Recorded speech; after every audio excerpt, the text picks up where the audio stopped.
It's 4 o'clock on a Monday, and you know what that means. It's time for another exciting episode of Taxi TV Live. Yes!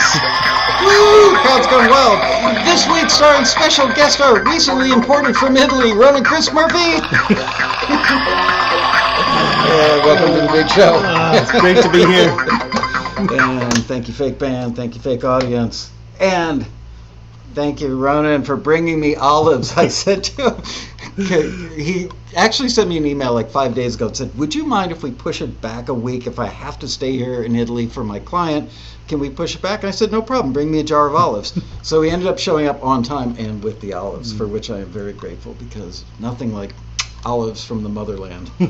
And I'm not drunk, I'm just jet lagged. Oh, yeah, so there's that. I can't be fully accountable for anything I say today. He's on day number 2, having just returned, and he is jet lagged. So we're calling today's episode Dumb, Dumb, and Dumber. Okay, hello, guys, in the chat room. Everything working okay over there? And yes, I can already hear the fan pumping away on my computer. We are working to resolve that issue, but I'm not making any promises before the road rally. Far better audio via YouTube. Yeah, and it comes with its own from the fan. Not so bad, right? I've got a gobo on the camera, so you guys probably aren't hearing it. Just have a solution. I'll talk to you after that. Okay. Use a PC? No. So, I know, I'm just joking. I don't even know how to turn one on. I literally do not. I think it's a button on the front, too. I don't know how to turn on a PC. So, aren't you glad you tuned in for these hot tips? Yes. Speaking of hot tips, later in today's episode, we will be giving, this one's still in the wrapping, it's virginal, giving away this beautiful gauge ECM 87. And the cool thing is, now you can get mic clone software, which makes it emulate, let's see, what does it emulate? An M49, a U87, a U67, a U47, a 47 FET, a C12, a 414, a Sony C800, and a couple of other microphones. Anyway, so yeah, I'll keep that out of the box so we can show it off later. But it is true, Shirelli did sell gauge. Another gentleman owns the company now, but we're still giving stuff away. So we're going to talk about something today that Ronan and I have talked about through some emails for the last few days, which is stuff that sounds old. I was just telling before we went live that I was messing around with Easy Drummer one night in bed some months ago, and I found that the drums that I was choosing sounded like the stuff I used to do in the studio in 1977. Mm-hmm. Excuse me. And it sounded great, you know, big fat snare with lots of sizzle on top and tom-toms. Yeah. And as I'm telling him, Rona goes, yeah, 1980. I said, exactly right. Yeah. So we hear this. There's a plague of people making recordings that sound like 1980. So let's go instrument by instrument and talk about how the styles have changed. Yeah. Well, they change. They actually change slower than they used to. Okay. You know, I think, you know, if you looked at 1965 to 68, big shifts there. You know, 68 to 78, big shifts there. Mm-hmm. And then the 80s, a lot of things. But in the last couple decades, things haven't changed as dramatically, surprisingly enough. But we do sort of see... Yeah, with all the technology moving. I mean, now it's like every 6 months there's a new tech cycle. Yeah, and there's new things like integrations of bringing in different facets of electronic music and things like that. Integration in our industry means putting engineers in the back of the bus, bring them to a different school. Exactly. Got it. But that's one of the things where you can usually... there's a term dated, which is really common. And often something neither of us were in high school. Bada boom. I'm just so funny. I hadn't gotten into engineering yet, so I still had a couple dates. Okay. So, but part of this, and I'm sure a lot of people get this as feedback from submissions for different listings, that something sounds dated. And I've talked to these people at the rally, which frustrates them. I'm looking forward to seeing you guys there. Yeah. But a lot of people are like, they're telling me it's dated. I don't know what. And some of that is the writing style, some is the production style, but it does go. You can change writing and production, but the engineering sounds dated. And even where so much stuff is virtual, it's choice of sounds. Yeah. So, I mean, even one thing, this is get kind of nerdy, but you know, hard rock stuff, comparing something from say 1988 to now. One of the big differences, aside from different reverb issues, is hard rock in the 80s was snare drum forward and kick drum back. Around the early 90s, it started to shift. So all of a sudden, it became very kick drum forward. Okay. So you can actually tell, like a big classic, great hair metal record or something. Yeah. Well, the kick drum that's kind of like boom, boom, boom, and a big, prominent, in-your-face snare drum. Right. And then, thanks to Andy Wallace, Nirvana's Nevermind, and everything that followed after that, now it's kick drums that are much more articulate, much more forward, and snare drums are kind of blended back a little bit into the mix. Big time. Yeah. So it's like a complete shift of where you put those two instruments. So do you realize how many lives you just saved with that observation? How many bad sounding records you saved? Okay. Or just not right if you're trying to peg a certain genre or style, because there's nothing wrong with trying to make a record that sounds like it was from 1986. But what a lot of people are trying to do, especially in something like Taxi, where you're pitching things for listings, where I'm trying to make something that sounds like 2018, and it comes back like 1986. Which, if I may interrupt for a second, people are going to say, yeah, but sometimes you guys want vintage or you want retro sounding. That's true. Yeah. But 85% of the time, they want contemporary sounding. They want to sound like the radio. Yeah, and truth is, even a lot of things that we feel as having very contemporary kind of vibe, when you think of somebody like an Amy Winehouse or an Adele or Duffy, some of those, or even like, Black Keys kind of things that have a retro sound, they're retro in spirit, but when you pull it apart from a technical point of view, they actually have extremely modern. Amy Winehouse, great, amazing music, that vintage soul, but if you pull apart her productions, in terms of the approaches to compression, in terms of sort of the brightness or darkness of different elements, a lot of that's actually very contemporary. Yeah. And a lot of people miss that in a way when they're trying to... Even... I can't think of it, but I just heard Bria's holding her arms up. I thought she was like, please stop, I surrender. No, we're off the air again. No. Anyway, gosh, I can't think of the guy, the piano vocal song that was a giant hit. And you would think, how many ways are there really to record a piano and a vocal? But if you really listen to it, it doesn't sound anything like a piano vocal would have sounded back in the Jurassic period when I was making records. Nothing like it. Yeah. I would have to work really hard to match that sound. So, but some like Adele, like an artist like that, piano vocal. Hello, dun, dun. Yeah. Oh my God, the compression on her vocal is so extreme and over the top. Yeah. And I don't say that as a bad thing. No, it works in context. But a lot of people would think that, oh yeah, Adele, that's going to be natural and dynamic. No, not at all. Yeah. I mean, the Adele record is so over the top smashed. I mean, I'm not exaggerating when I say the compression on that is what you would expect on a record from like Slayer. And I say that with no sarcasm whatsoever. I'm still laughing. And that's one of the things people don't understand, which I think I got to talk to Angel. I'm thinking of doing a whole thing on compression when I'm in the theater, the Road Rally.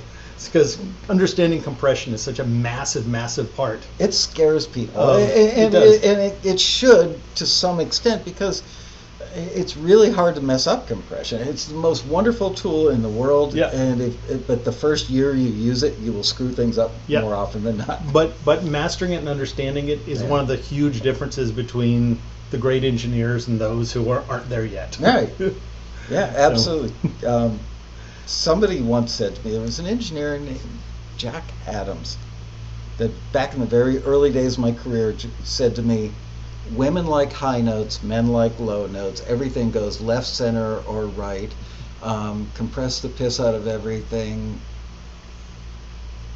and shorten your reverb because it's probably too long. Those are his golden rules. I mean, that was given to me in 1974, but that would still get you pretty much in the ballpark. Yeah, I mean, it's really not that complicated, but you need to master each one of those things. Yeah. I mean, literally down to, do I pan it full left, full right, or down the middle? Even though I heard the male-female part in verse, just well, he compared it to body parts, which I won't go into. Jack was a little inappropriate, let's say. Yeah. Anyway, Jack, if you're still alive, which I seriously doubt, I love you, buddy. Oh, and I like sleeping with your 1176 under your pillow. Yes. By the way, oh man, I saw a compressor limiter. There's a company that makes these little standalone units. They're not much bigger than this. Is it the RNC from FMR Audio? Yes. Yes. I am going to buy one just to mess around with it. It's great. They're like a couple $100. Unless they went up 175 new. Okay, stereo. Tell them again what it is.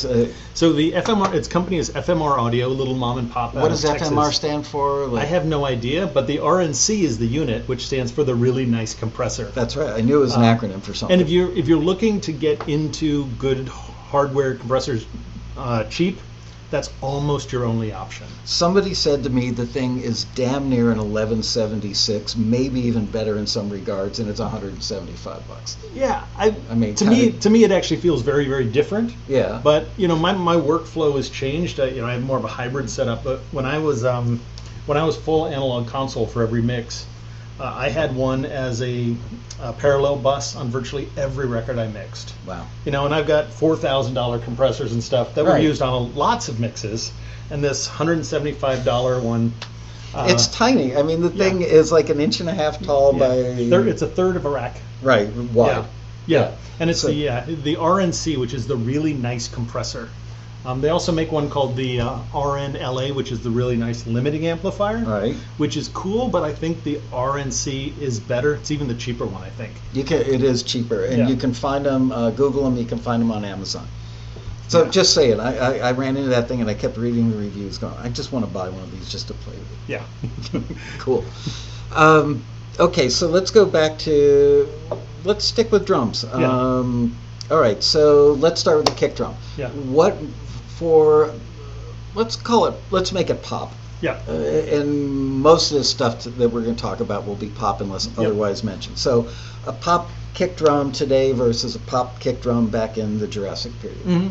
A big thing in almost pre-1980, but then early mid-90s, the thing that changed is kick drum was sort of something that was implied and felt a little bit. Okay. You listen to any Led Zeppelin record, the kick drum is actually kind of usually soft and round, even on like a Motley Crue record, pretty soft and round, and even a Madonna pop mix or something from the 80s, the kick drum would be a little on the rounder side, but as the decades progressed, they got progressively more high mid forward, and Right. a big part of that is around 4K, because 4K is a bam, that sort of punchy smack beater attack side of a kick drum. And I mean, I hate this person every day. I hear, I don't know if you guys can hear that or not. Anyway, and we should talk about beaters too, because back in the day, a lot of people just went with the standard old compressed felt beater, and that was pretty much it. Sometimes people would tune the drum. People spent a lot of time shoving pillows and pieces of foam in and out of the drum, trying to change the sound that way. I do that every every drum set I track. So, what is it today? Do you use hard beaters? Do you use wood beaters, or do you use plastic, or the kind of hard compressed rubbery ones? Yeah, What's your favorite beater? I usually start with whatever the drummer's comfortable with. Okay. As a starting thing, but the more harder plastic, and a lot of them will have a felt side Right. and a more aggressive hard plastic side. If I want something where I want the kick drum to be forward, which is most stuff except for vintage jazz, a lot of times singer-songwriter records, I don't want the kick drum to jump out forward. Right. And we'll go sort of for felt beater type thing. But usually we're looking for that hard side, tightening the kick drum, deadening the kick drum with pillows, blankets, the duvet from your bed, any of those things. Honey, where's the duvet? I don't know. I have a feeling it'll come back in 3 or 4 days, though. And it'll smell like a drummer. Exactly. But that's a really important thing with that. If you want that tight, powerful kick drum, you've got to dampen both of those Which heads. you could use on pop. You could use it on a ballad if it sits nicely with the bass. I would say on virtually every kind of music So that you want to sound remotely contemporary. All right, so back in my day, again, let's call my day pre-1980, which was, I mean, it was the kind of classic rock era. In 1980, there was a massive shift in the sound of records. A lot of it, that was disco. Yeah. Disco woke us up to all kinds of disco, sounds. new wave came, all of those things exactly. just really changed it. Yeah. So, who was the engineer on the Cars records?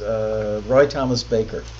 There was a guy that would take like 6 kick drums and sum them, which we'll talk about in a minute. That's a whole other approach to today's sounds. Okay, so that's kick drum. Let's talk about, and by the way, I can't remember, no, we talked about this off camera. Jazz. Straight up normal jazz is one of the few genres, in my opinion, that sounds, you want it to sound like it sounds out in the room. Players actually want to be close to each other, they want to look at each other, they will work with one side of the phones off. Sometimes they'll work with no headphones at all. That's where you want instruments to sound normal. But for most other genres now, you don't. But let's go back to the snare, old snare, the pre-1980 snares versus today. I mean, part of the big thing is some of the earlier snares, some of them would be a little thicker on the bottom.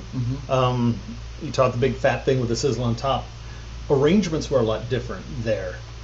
So there was actually room, and I love those kinds of sounds. Boosh. You know, listen, the album Sea Change by Beck is such a gorgeous example of, it's like one of the most beautiful, perfect 70s records ever recorded from 2003 or something like that. Yeah. But there was real estate for that because bass sounds. It means real estate in the arrangement. Yeah, because even the bass sounds, the bass sound might be these flat wounds that sort of went boom, boom, boom, boom, boom, boom, an acoustic guitar or thinner Telecaster guitars. And now records are so much more dense, where you have big, huge bass sounds, and the guitars are trying to eat up a lot of real estate, and you've got 2 different layers of synths and all of those kinds of things. So a lot of times those super fat snares don't work as well, or what's sometimes even more accurate, if you put that kind of snare in, you don't notice how big and fat and cool sounding it is because you have all of the. So, and if you isolate, if you were to hit the solo button on the snare drum for many of the pop records nowadays, it would sound atrocious to the guys who are my age from my Jurassic period because it doesn't sound like a snare drum. Yeah. I always tell people, I walked into Avatar Studio A in New York one time. Tony Bon Jovi was nice enough to give me the control room of Studio A to edit something before I went to a mastering session, and Joe Perry was sitting out in the middle of the studio. The studio was totally empty, and he had a snare drum, and he was just sitting there going, whack, whack, because that room sounded so magical. It sounded like a record just instantly. So I opened up, they had a couple of mics in the ceiling. I opened them up, and it was just like, I won't even tell you what it did to me. But it was just astonishing. Well, now that sound ain't cool. It's heartbreaking to me. But so what's cool now? Well, I think the big thing, and this is something I'm thinking of doing with my driver's ed course at the Rally 2, just talking about the differences of what the big successful records are doing versus us. Yeah. And I think the big thing when you say versus us, are you throwing yourself in the Jurassic period? Come on. I'm throwing myself into, I mean, I've been lucky to be successful at this, but I still feel like every time I'm making a record, I'm struggling to because I'm pretty good at what I do, but there's always guys and gals up above where I'm like, oh, I'm aspiring to make records as good as those people or to sell as many copies as those records. You could be, what's his name, Chris Lord-Alge, and still have that feeling now. Yeah. But I think one of the big differences between, stuff, well, Taxi's a great audience because you have such a diverse group of people and also people struggling to work in so many different genres. Right. A lot of times like, oh yeah, I'm a bluegrass guy and you just focus on that, but an active Taxi member might be going from retro disco to rock to that's a great point, and all of those kinds of things. They've got to be a jack of several trades because they're working in different genres, mostly for instrumental stuff for film and TV. But one of the big things that I think the mistake people make in terms of trying to be professional or big is they try to make things sound natural and balanced, and they try to make things layered and complex. And neither of those are morally wrong, but they're not. But that's not consistent with the majority of things that are very successful. And the difference between the big hit records, and this is, in country, it's in hard rock, it's in, Katy Perry or Pink style pop, is that stuff tends to be boldly sparse. It says here's a couple elements, and we're cranking them up to 11, 12, 28. And that's a big difference because, something like a piano, a nice, beautiful, lush piano sound, maybe on a George Winston New Age record is beautiful, but that's never going to work on a Katy Perry style mix. It's all about context. And those, even like classic stuff from Elton John, like if you listen to Elton John records from the 70s. Super bright. Oh my Very God. strident, yeah. It's like unbelievable. And you think this piano-centric, one of the great pop players of all time, that he would have this beautiful, but it's ding, ding, ding, ding. Well, that ding. was a good example of when things changed. He really, in that, he was 5 years ahead of everybody else's curve. Because I remember this before I was listening to Elton John before I ever worked on a record, and I do remember thinking that piano sounds super bright. Mm-hmm. Then I saw him live on his first tour of the U.S. Playing a Steinway in like a 3,000-seat classic theater in Chicago. And he was just beating the crap out of that Steinway. And at one point he got up and started playing it with his feet, and he said, "F Mr. Steinway." This was personally signed by Mr. Steinway, and Elton said, "F Mr. Steinway." Oh, it was but even the Beatles, I mean, they used what they called the tack piano, right? Where they actually put thumbtacks into the felt, so it was metal hitting the metal strings, so making it more aggressive and more bright. Snare drums, again, something that's more aggressive, and I'm not saying go crazy with boosting. Boosting with EQ can get really dangerous quick. Right. There's usually cooler ways to get there. Subtractive EQ, but that's exactly. an episode in and of itself. Yeah, but it's the kind of thing where people think about, okay, let's make a thin piano, and then let's actually make our kick and snare ridiculously forward. Right. Because if you listen to it, like on a lot of big pop records, the snare drum is actually louder than the lead vocal. It's actually a very common thing to actually have. And the snare drums don't have the big bottom. No. One of the things that is a truth nowadays is the layering. And I was thinking about us having this conversation over the weekend, and I realized, so why do people layer? Why do they have 7 snare drums? Really, it's just one hit, Why can't you just do it with an equalizer and a compressor and be done with it? Maybe a little reverb. And it's because they can. Yeah. And also, to be fair on this, and it took me a while to let my ego go, I'm pretty good at recording drums. I mean, I've been lucky to work with some of the best drummers in the world and all of that. And I grew up in an era where that was important. And I used to really shy away, like, to do any kind of sampling. Right. And it was like, that is a last resort, and, I'm good at this, I'm going to prove that I'm the greatest. And even if I would mix something and the drum sounds weren't very good, I'm such a great mixer for drums that I could get their really bad sounding drums to be not so bad. Yeah. But nobody dreams of their record coming out, not so bad. Right. And I realized a few times that I'd actually done a disservice to my Did you watch Curb Your artist. Enthusiasm right before he walked out the door? That was pretty good. But I'd done a disservice by letting my ego, as I'm this guy who's so awesome at drums, look how I can do this. Right. When a lot of times the sound that artists are going for isn't a real snare drum, isn't a real drum set. Well, that's the world we live in now. Yeah. I mean, if you isolate, if you do a solo button on a snare, I mean, they sound like tinfoil over a paper cut being hit with a pencil. And that was the complete opposite of what I was taught back in the day and what the industry went for, which was you wanted to sound like Joe Perry sitting in the middle of Studio A at Avatar. Yeah, and the thing is, that's just not what a lot of, artists aspire to. The records they're dreaming of is this mix by Chris Lord-Alge or Andy Wallace that has samples in there. Yeah. Listen to the kick drum on Nirvana's Nevermind. It never changes for the entire album. I never noticed that. But so that's a big thing. I just did a record. It comes out like next week, I think. New single came up. But this kind of theatrical metal band called Gwar. Oh, yeah. So big heavy metal thing. I did that. You did that. And my whole thing on that, which people are digging, a few detractors, is I really wanted it to sound like real drums. Yeah. And so I really wanted it to sound like, here we are sitting in front of this great band. And luckily the response has been really good. I mean, there were a few parts where I did supplement some things in for. Did you have to wrestle with them over that sound, No, or did they want that as well? Yeah, we talked a lot about it. We did a lot of work in pre-production, kind of defining where we wanted this record to go and things like that. And I kind of brought my thing to the table. But that was a big thing, and especially because their previous record was really aggressively sampled, and it's just such a and which is its own thing and totally cool. But I wanted something. I'm just such a big fan of the players in that band. Yeah. I wanted it to feel like getting to sit in front and getting your butt kicked by this amazing hard rock band.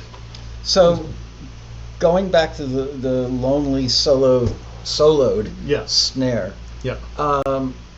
When people will layer, they will go into a sample library and they layer multiple snares. Yeah. I've never done that. Yeah. Aren't you asking for all kinds of issues like phase issues, EQ issues? I mean, it's like, I don't understand why people will layer that many to make something sound like crap when you could just simply do it. Pick one that sounds like crap. It does sound like crap on its own. It sounds good in the context of the exactly. record. It sounds modern and contemporary. I've never gone that, but I know a lot of my friends who work like in R&B and stuff, and they'll get these things where a snare drum will be 13 tracks. Yeah, that's what I'm talking about. It's like more snare tracks than songwriters, which is hard to beat nowadays. Understood that. For me, if I'm using things like samples, I'm usually looking at what's lacking in it. So sometimes if a snare comes in that's too thuddy and dark, and I know it needs to be a little bit more modern, I'll bring in a sample that's bright, aggressive, and edgy. And just the opposite, if it's real thin and tinny, I'll bring in a sample that's fat, got fatness and body. It's rare that I'm just kind of completely replacing things. So what do we tell these guys watching the show if their stuff sounds like Michael Lasko engineered it in 1977? What would be the first thing you would do? So far we've talked about the kick and the snare. Is there a particular library that you would recommend that sounds great for really contemporary sounds? Should they learn how to layer before they learn how to compress? Do they need to care about drum miking, or is it a lost art that they'll never use? Where do they start? The one I use, and a lot of people use, Stevens Slate Trigger. It's pretty easy to use. Even the stock library is almost all you would ever need. You could get a lot of other stuff. But those kind of things are quick and easy, but I hope the art of recording doesn't go away. I hope so too. Yeah, because it was so fun to learn. It was, and it still comes as a big part of it, because we still have, even if we supplement or replace, having beautiful overheads is such an amazing thing. Yeah. And also trends shift back and forth. Do you think it'll ever go back to sounding like 1976, Au Naturel again? I mean, I guess I think it could, I think it's not unrealistic to think it might, just because pendulums kind of swing, and I think they swing a little too slow now, in my own personal bias. But when everything gets to be so processed and so faked and all of that there'll be, there's likely to be a reactionary thing. A great example of that, gated reverb. Remember Phil Collins? It probably started somewhat with the Cars. Then Phil Collins really brought it to the fore in the 1983, 84, 85 era. Everybody had gated reverb on everything. Yeah. And now the Phil Collins thing is actually gated room mics. Right. Yeah. But, which I think might even be from that same. From Avatar? Yes, probably. From Avatar. It was originally the Power Station. Yeah. And by the way, did you know that Berkeley bought it? Yes. And did you know that there is a clone of Avatar Studio A in Connecticut? Wow. Somebody got the plans from That's Tony awesome. Bon Jovi and exactly, to the square inch replicated that place. So you and I need to do a road trip to Connecticut. Yes. That was the best sounding room anywhere. That is awesome. Yeah. But yeah, that's and Hugh Padgham is the guy who kind of created that sound. Yeah. So Phil Collins gets all the credit, but Hugh Padgham actually created it for XTC, I think, originally. But the thing about that kind of gated reverbs, and when people think about gated reverbs, they're actually talking a lot about that what's actually more like nonlinear reverbs. That. Right. And driving over here, listening to KLOS, the song from the Cars came by. Which one? Was it? So Who's Gonna Drive You Home? Might have been that. Okay. Right. So that very nonlinear, where was almost like a white noise kind of thing. Right. Was a very prominent thing for part of the 80s. And speaking of nonlinear, he means that it just shuts down. Yeah. There is no trail off. It's like, and it quarter second after it's. Yeah. And it sounds nothing like a room or a hall or a Right. bathroom. It's just this weird burst of white noise kind of thing. Right. But yeah, you mentioned reverb lengths. That's a thing that changes a lot as well. Let's okay, we've done kick and snare. Let's do tom-toms and overheads and then move on to reverbs, because reverbs are so relevant when we're talking about drums. So tom-toms, we went through that period where we wanted everything to sound au naturel, and then right around the Phil Collins era, we wanted them to sound very roomy and truncated. And also the disco era brought in the famous, only somebody who's old would know this, the syndrome. So people got away from the syndrome pretty quickly. That lasted for about 2 years, but there's a sound of real drums that's almost like a hybrid of syndromes and real drums that were these, I thought, really great sounding tom-toms at some point, but now not so much. So what are people doing with tom-toms? They're mostly fake. And pop records today. They're mostly fake. Synthesized or sampled? Sampled. Okay, so most of the they time, started out real. Yeah. And what did they do to make them sound so...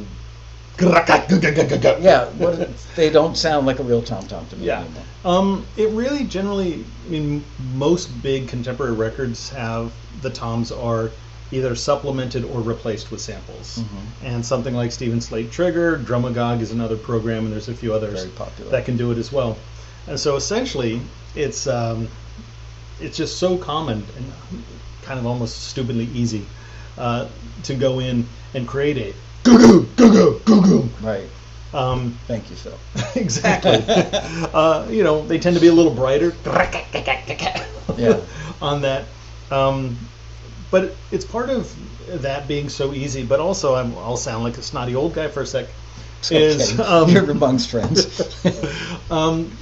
People don't know the ability to actually tune drums. Oh my gosh. Or engineers and producers to go in and have that fight with the drummer to get the drums to sound right is an art. It is always a fight.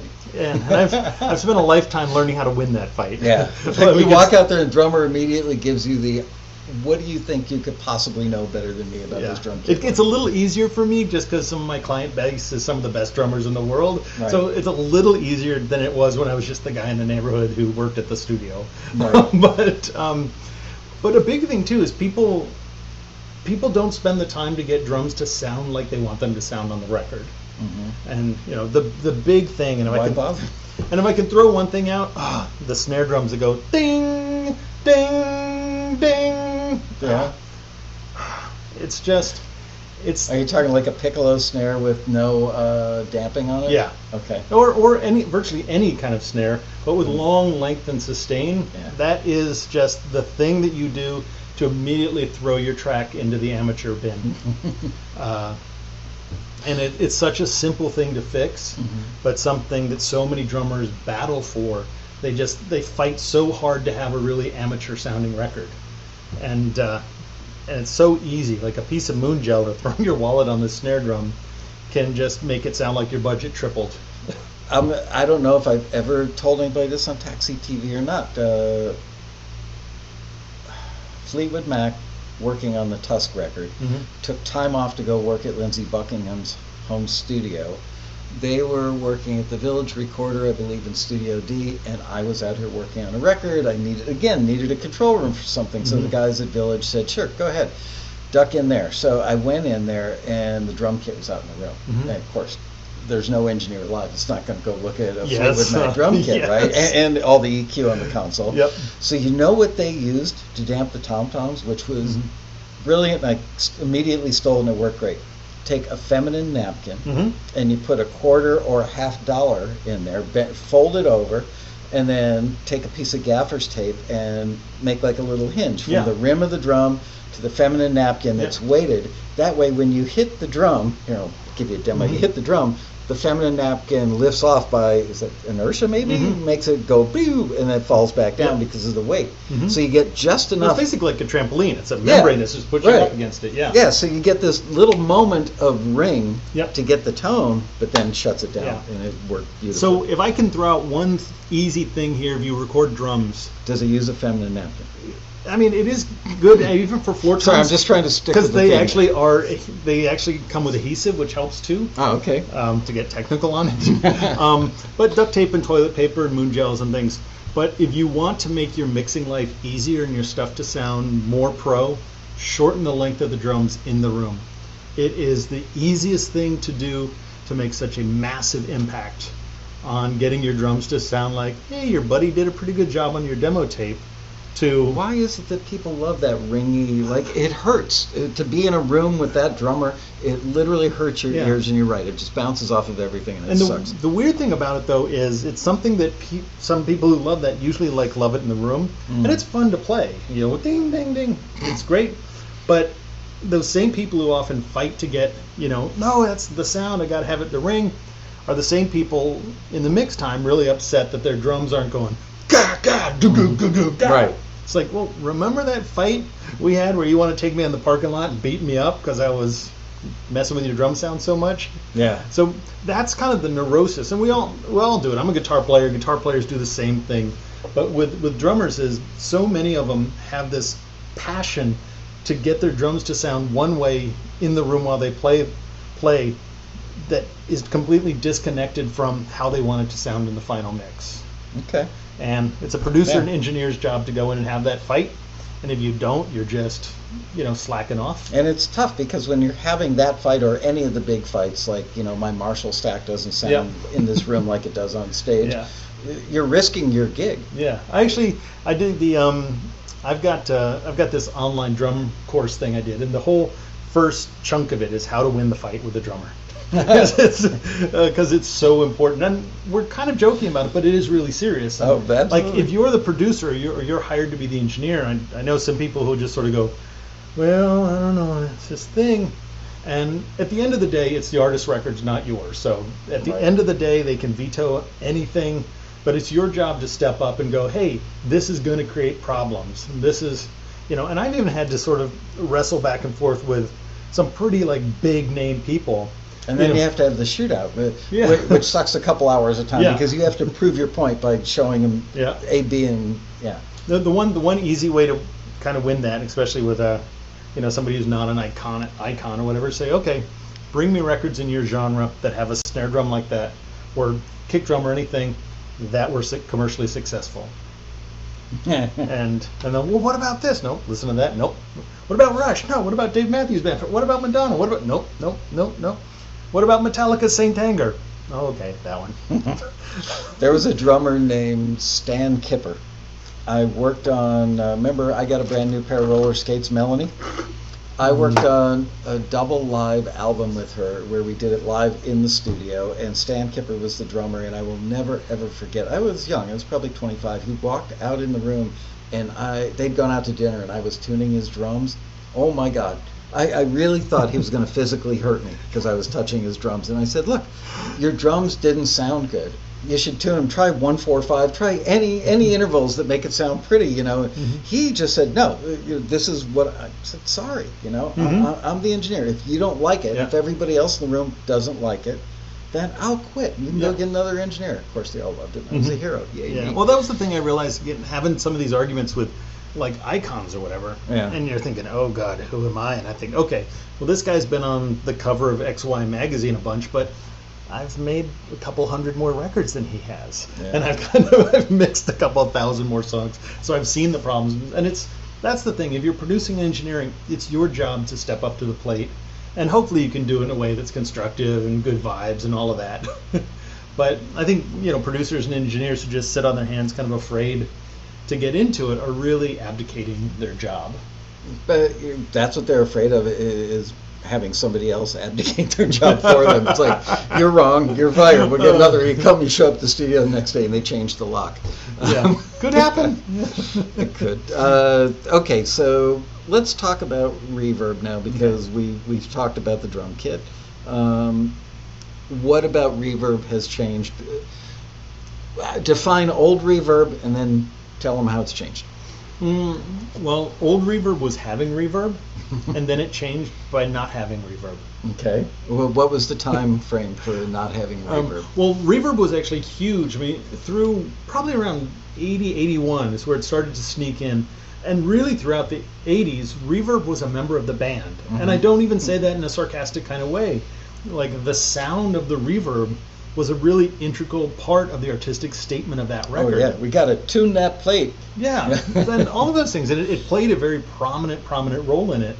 But then, basically by the beginning of the 90s, with grunge and sort of pop, punk becoming a little mainstream, it started to dry up. Oh, no pun intended, or was that pun intended? Well, it was fact, yeah. But I mean, even listen to, like, the great way to hear it is listen to the first 3 Pearl Jam records. Right. And just watch, the first one is just drenched and beautiful.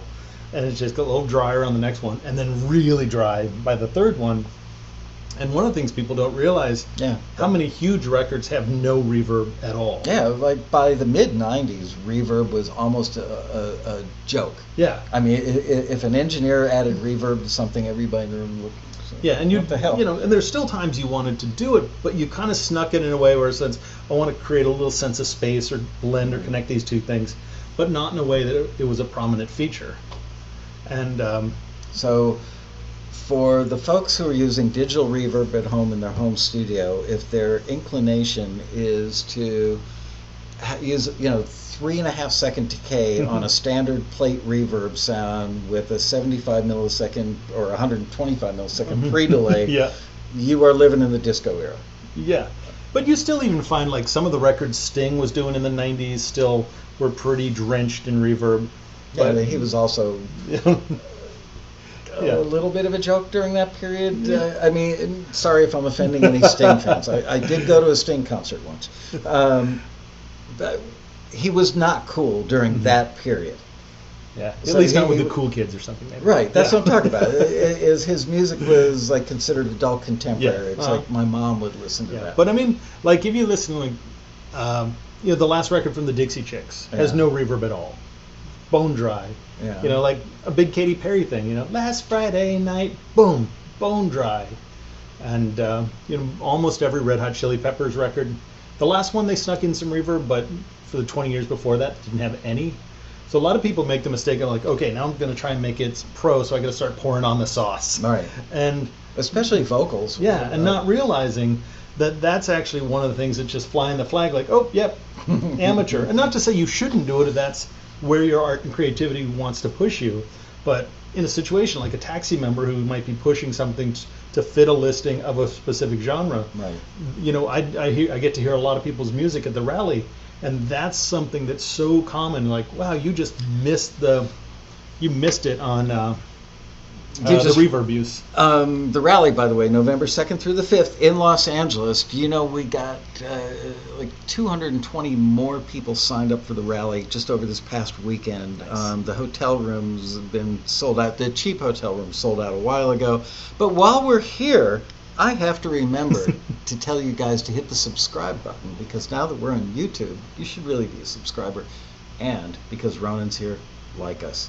And if you're really nice, I'll come over and share my olives. Nothing like a good Italian olive, I always say, every chance I get.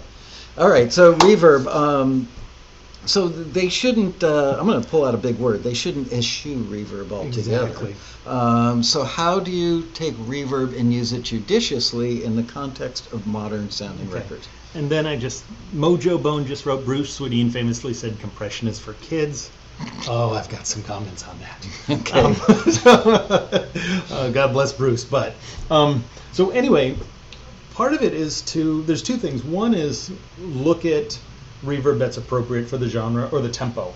And oh, I thought that was thunder. No, we don't get thunder. Tempo, really important. Tell them why matching reverb with the tempo is important. Well, I'm not one of those guys who tries to get it to be exactly a quarter note or anything like that. But if you're working on a ballad, there's room for it to decay. But if you're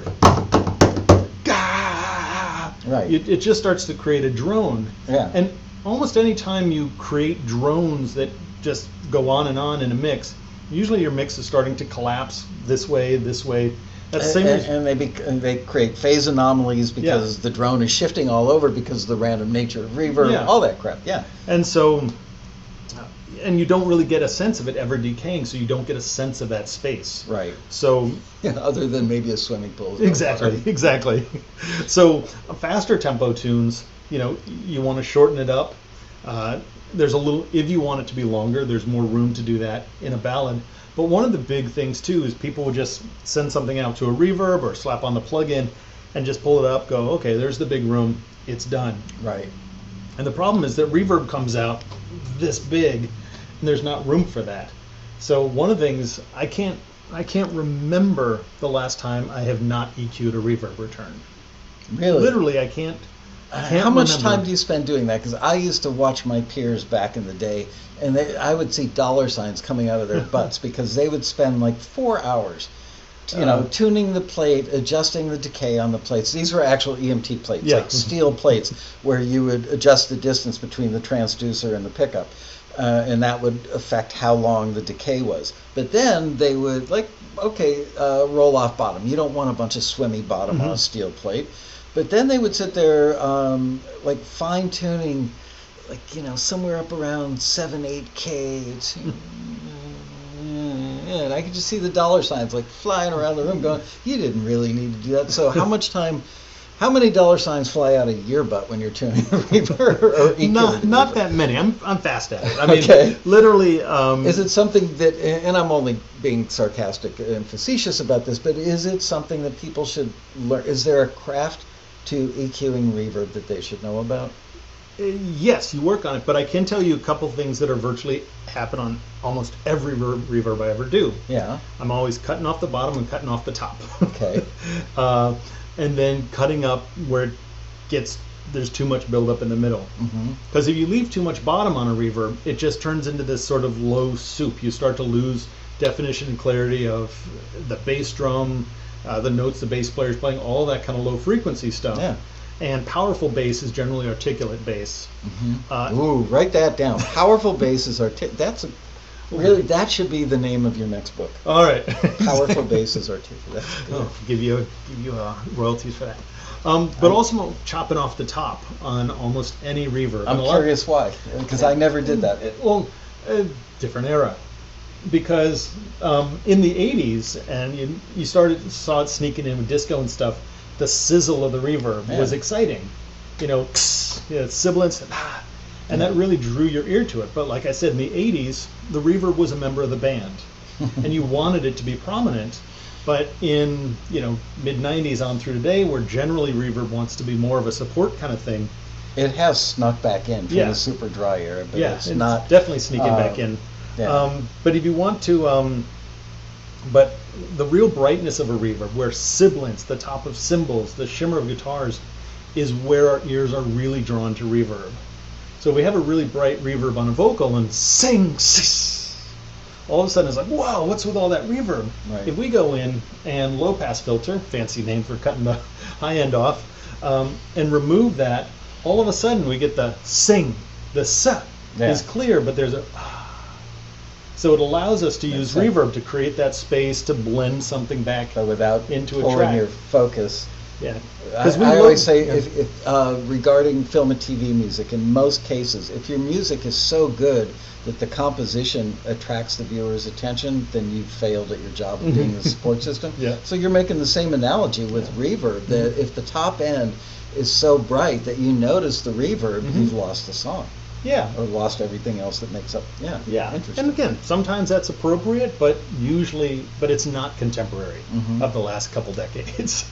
Okay. So I'm almost always chopping the top and the bottom off with high and low pass filters with very gradual, like 6 dB per octave. There's a little, you can write that one down, it's more important. Yeah. So use like 6 dB per octave, high pass and low pass filters. And then really finding, because the thing is, reverbs are a multiplier.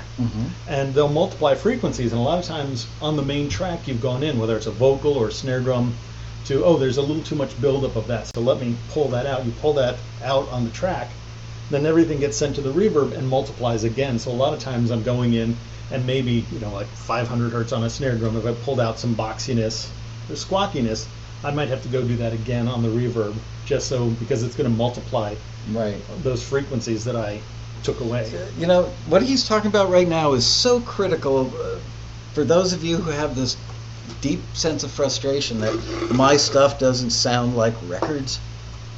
What you're talking about right now is an easy thing to do that nuances and finesses a record to sounding pro, recording to sound pro. Yeah.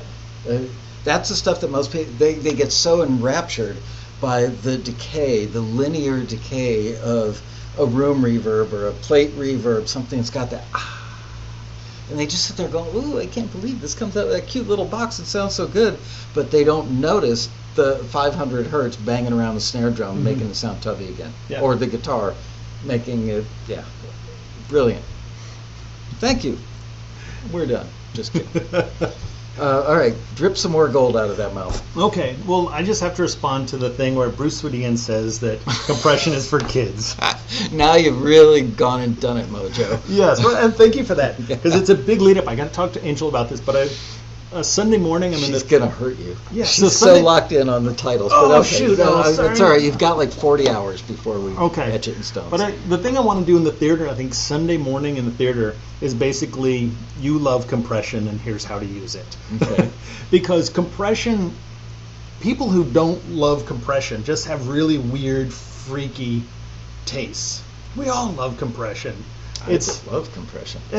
And virtually everybody loves compression except for kind of strange things.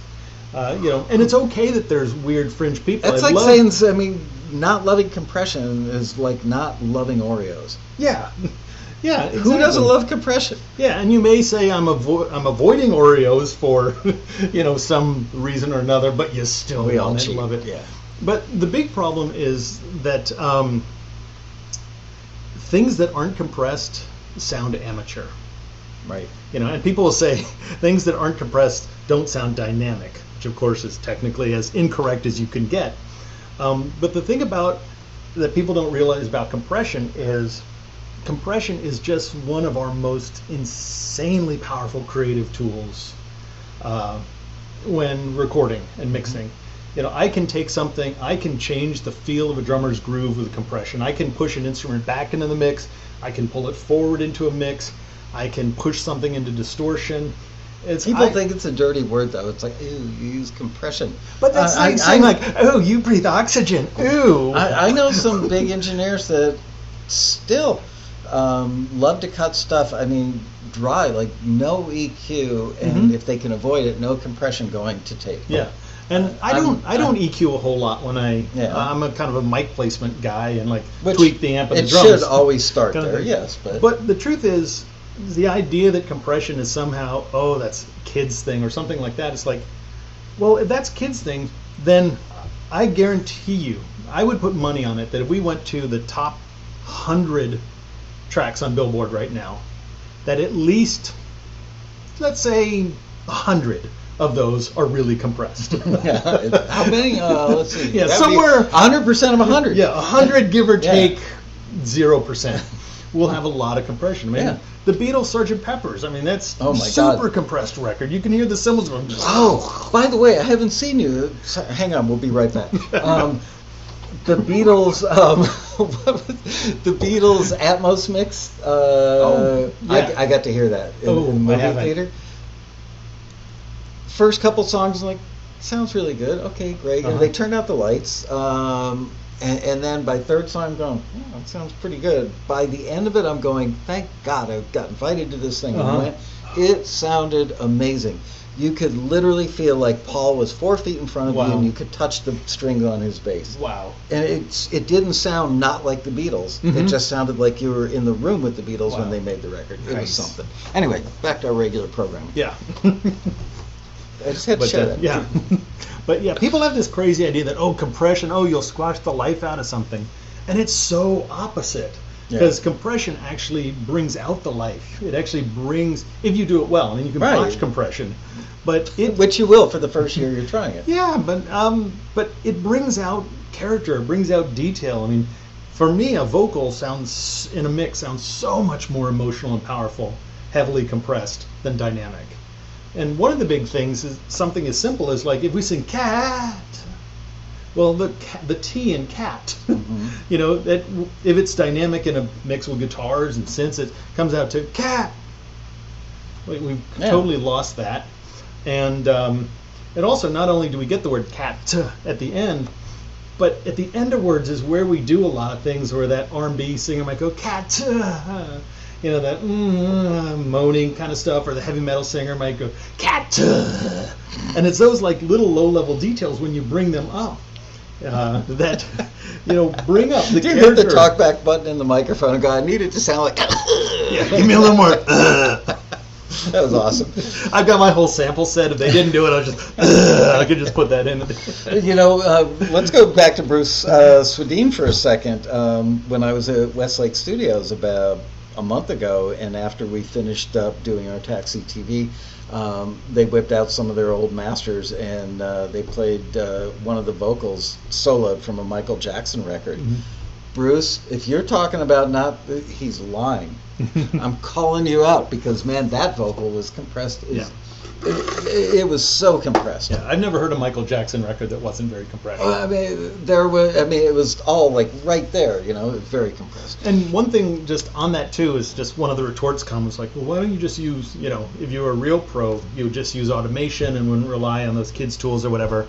It's like, there's two things about that. One is, there's things we can do with compression that you cannot do with automation. Yeah. Unless you wanted to. You probably could if you wanted to spend about 3 weeks getting per the T track. on cat. Yeah, and then, but when you put it in perspective, like some of the top mixers in the world, like Chris Lord-Alge is probably the most successful mixer to ever walk planet Earth.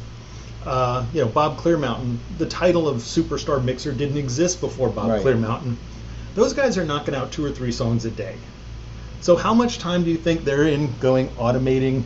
So the biggest, most successful mixers in the history of recorded music, and that's what people want to sound like. Yeah, are doing. Yeah. So it doesn't mean it's the only way to do it, but you certainly can't be dismissive of the way that the most successful people on planet Earth are doing it. By the way, the rock star is ordered for the rodeo. Let's move on to, let's see, we've talked about drums, we've talked about reverb. Let's talk about bass, the most misunderstood, and for me personally, the most difficult thing to make myself happy with as I was recording.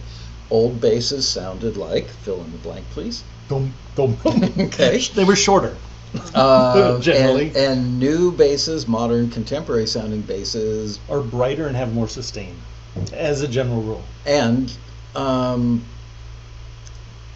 back in my day, about as much effort as you would put, you would do a direct box on the bass, and you might even run it into an amp and put a mic like a 57 right up in the grill, and maybe an 87 6 or 8 feet or even 10 feet. A low E bass sine wave, I believe, is 33 feet. That's probably about right. Yeah, the low fundamental of that. Yeah, is probably before about, it fully. Not masticates, that's a bad word for it. Completes a cycle. Thank you. So 33 feet. So you could actually have a microphone at a place where you are phase canceling the efficacy of the sine wave of the bass by misplacing a distant mic. But that's what we would do. You would get the room mic, mix it with the direct, and some variation thereof combined with compression, and a little EQ, add a little bit between maybe 60 hertz and 100 hertz, maybe add a little bit 2.5K to give it a little pluck, a little definition with the fingers, and you were done. Nowadays, it's like 3 basses, 6 layers of keyboard bass. I don't get it, but it does sound good. So can you enlighten us? I can do my best. Okay.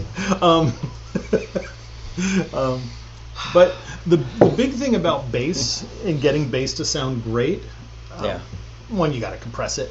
But the most important thing you can do to get your bass to sound great is what you do to the guitar, the drum overheads, the keyboards, piano, mandolins, and all of that. So the best way to get basses to sound great is give them room to move and breathe. And that's an arrangement issue. Yeah, or an EQ issue. Yeah. I mean, I can't think of a record, certainly not in the last decade or decade and a half, that I haven't cut most of the low end off the guitars. Then I haven't cut in large amounts off the piano, assuming these aren't sort of solo piano or things like that. But if you don't need it, lose it. Yeah. So and people are kind of surprised, like how high you can go. So I'll high pass filter things with like 6 dB per octave. You can write that one down. That's his favorite thing today. Yeah, trust me on that. Just trust me. But even bringing guitars up and going as high as something like, people would think, wait, 400 hertz? A lot of times that's just fine on guitars. Certainly like big rock riff guitars, you maybe want to be less aggressive. But guitars that sort of fit into an ensemble, certainly anything kind of contemporary country or pop or things like that. You're talking electric guitars at the moment, or you're talking both. Acoustic? Okay. Definitely. Maybe even more on an acoustic. And when you start to clear out that real estate, the bass, you start to actually hear not only the tone, but the notes of it, passing tones that the player might play. All of those things just start to pop out.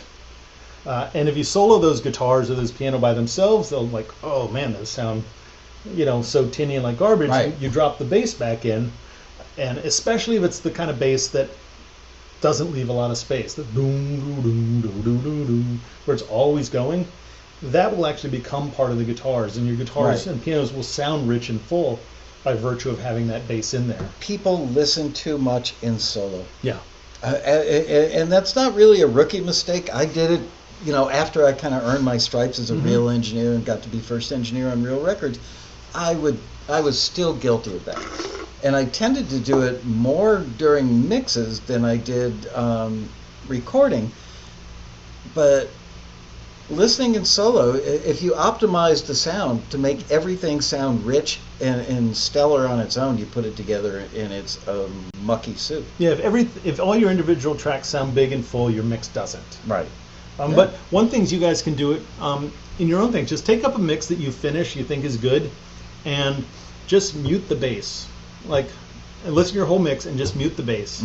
And don't care about what the bass sound is doing. Well, it's turning off. But listen how it changes every other element. Right. So listen how the guitars changed. Listen how the voice changed. And then, if you're working in the DAW, do a save as Ronan's Dumb Ideas mix or something like that. And go in and do this aggressive high pass filtering, 6 dB per octave. Cut the low end off the guitars, the keyboards, even the lead vocal. Right. And then do that trick with the bass again and listen how those instruments transform. And also just go onto Spotify or your favorite way to listen to music and listen how tiny the vocals are on almost every hit record. We talked about Pearl Jam earlier. I mean, when we think of Eddie Vedder, who's got this beautiful, rich baritone and love his voice, but really listen to a record, I'm like, oh my God, his voice is like this. But you can shut your eyes and see where it is in the mix. Yes, but you still, because it's in there with bass and guitars, we still get a sense of that rich baritone and things like that. Versus, had they kept the whole range of it, his voice might have shifted into feeling a little bit muddier. How do you explain phase cancellation? Because a lot of what you're talking about ultimately is phase relationships between, it's cancellation. A certain note in a bass will cancel out a certain note in a baritone voice. It took me a while to understand that, and looking at phase meters will not help. The mono button, by the way, for stereo stuff, do they even bother putting mono buttons on inexpensive consoles anymore? Well, usually, a lot of times if you got a little monitor controller, they'll have a mono button on there. Because that's really important. I don't think a lot of people are taught that anymore because they're largely self-taught at home. Yeah. But especially with drums, hit the mono button. Yeah. Or stereo guitars. Well, phase is such a huge thing, and I wish we had the time, but I do 6-day recording boot camps. Yeah. And 80% of day one is phase. Wow. Because it's and almost the entirety of That's impressive. And almost the entirety of day two is compression. If you understand phase and compression, you've just... Do the people that take these courses know anything about engineering when they walk in? Yeah, you have to have some level of experience. All right, so it's not 101. No, it's not a 101. Yeah, or 201 or something. But and I have a huge range of it. But that's the whole thing, because phase is everything. our EQs are just phase distortion boxes. The problems in our room while we monitor are phase distortion. Yeah. The problems of why does my snare drum sound great when I solo it and it sounds like crap with all the other mics, that's all phase. Yeah. And so all of these things, like phase is part of like everything we deal with in recording, and people don't pay attention to it. You have to understand it from a physics perspective, and then understand how that translates into sound. Yeah.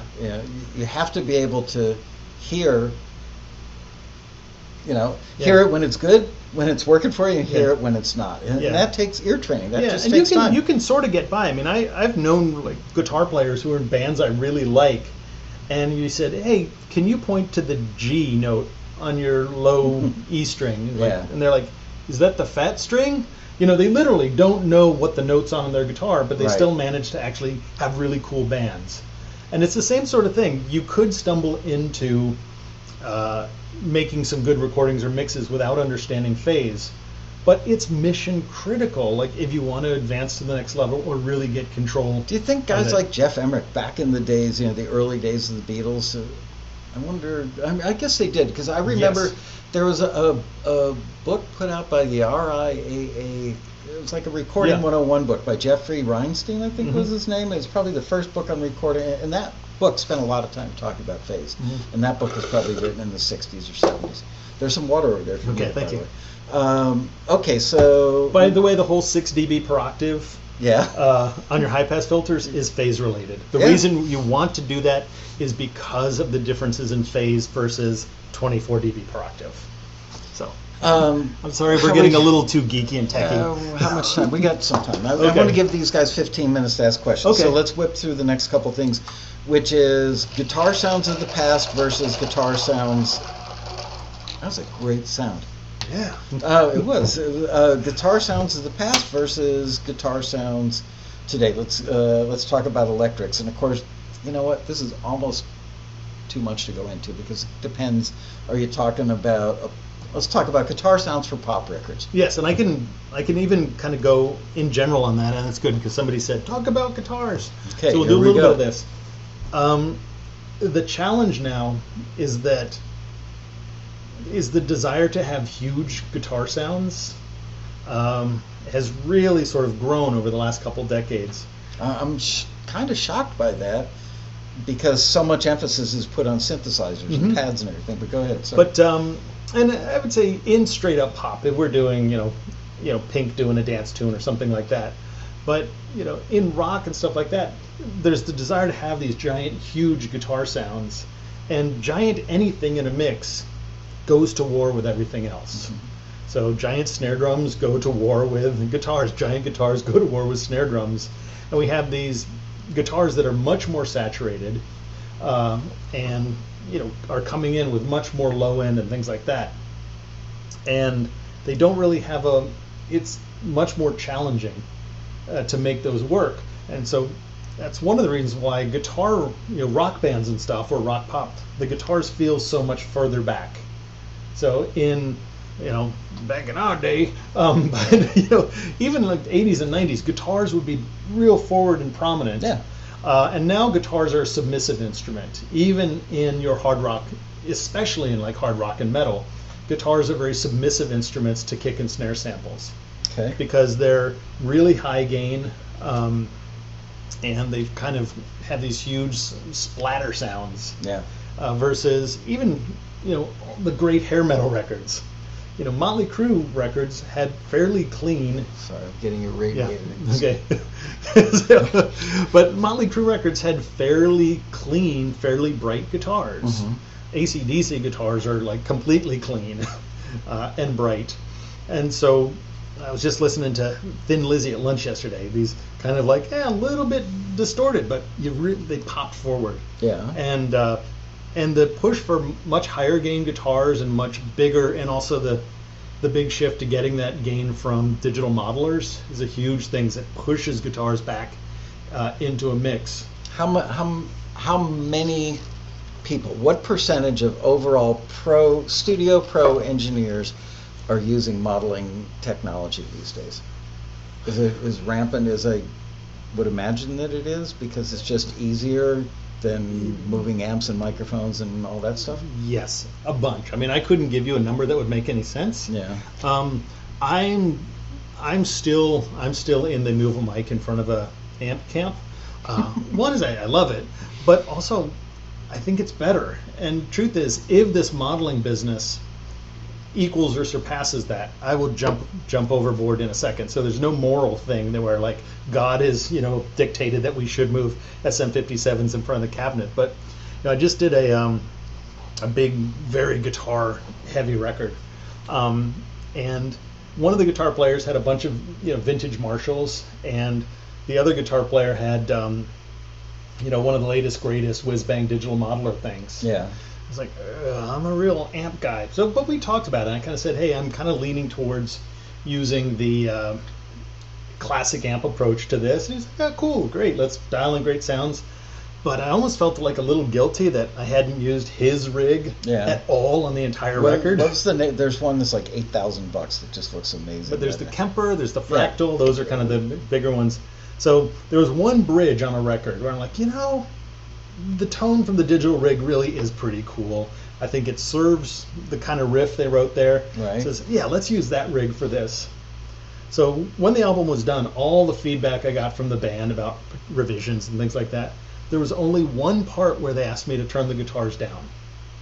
It was that bridge where we used the digital modeler. They said, the guitar, you got to pull it down. It's really just getting in the way. We can't hear the tom fill that the drummer's doing. And that's one of those things. So I have no moral thing about that, but I just find amps in front of a cabinet still just the superior way to do it. I don't think people who disagree with me on that are bad people. Acoustic guitars, and we got to get cranking because I want to get some Q&A in here, and I see Bree's got a bunch of post-it notes ready to go.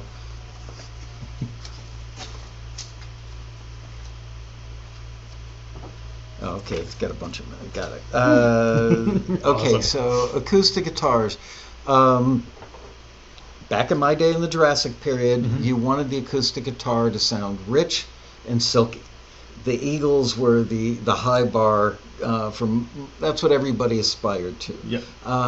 Country music still has acoustic guitars that sound rich and sparkly on the top. But yet I hear so many records, modern folk people, singer-songwriters, where the guitars are small-bodied guitars that sound like they have very thick old strings that have probably been on there for 3 years. Somebody probably misted them and then put them outside, let them rust a little bit overnight. You can hear it, but it sounds really good in the context of the music they're doing, and it sounds contemporary. So I would have to work. If I went back in the studio today, I would have to learn how to make guitars sound like crap so they sounded cool for contemporary stuff. Yeah. I'm not nuts, right? I mean, there's this thing about acoustic. It's like, why go spend $6,000 on an acoustic guitar when you could really use like the Sears acoustic? Oh no, what was the one that everybody started on? Silvertone. Yeah. Silvertone was one of them. Stella. Stella. Okay. I had a Stella Sunburst acoustic guitar that I wish I had today because it sounds like every record I'm hearing today. So do you find this as a modern day engineer that you have to be like the anti-acoustic guitar guy? No, I actually, I love a good sounding guitar that's recorded well, and I think they work well even in modern things. You may compress it more aggressively, maybe scoop out more low end or things on it, but I think there's a place, and I try to go for good guitar sounds. Part of the difference is back in the day, a lot more open chords, 4/4 strummy stuff. Nowadays, very more staccato.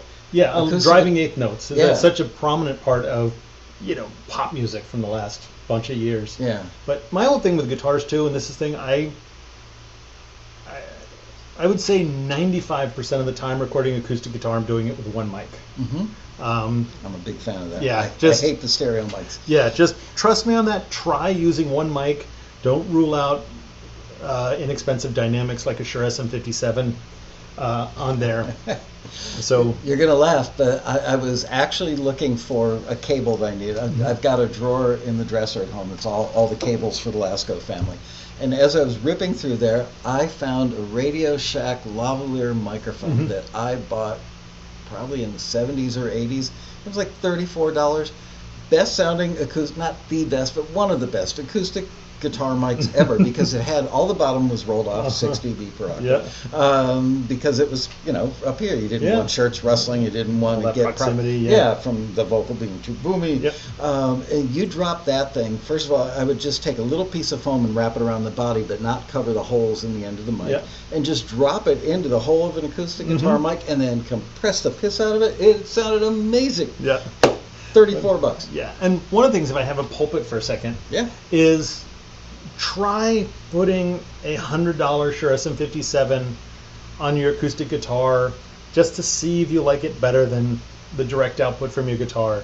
It just... I like anything better than the direct output. Well, that's the thing, and it's kind of heartbreaking. I'll hear these people like, hey, I just finished my album, we're really proud of it, and I put it on, and like in the first 2 seconds, I get that horrible plastic, and just like, oh, so you didn't really care. It's like, well, I don't have Who does that? I don't have way more people than you Really? think. Oh, that's sad. Yep. And you're breaking my heart. I know, and you're taxi people. You shouldn't be breaking. Don't break mine. Exactly. Don't break the screen or something. I hear it a lot, and it's one of those things where it's like, well, I don't have a $1 million Neve console. It's like, who said anything about $1 million Neve? We're talking $100 mic. It just sounds. There's been very few instances where I've had that sound good, but mostly it's just kind of heartbreaking when the option for something that would sound so much better is not prohibitive to somebody on a small budget.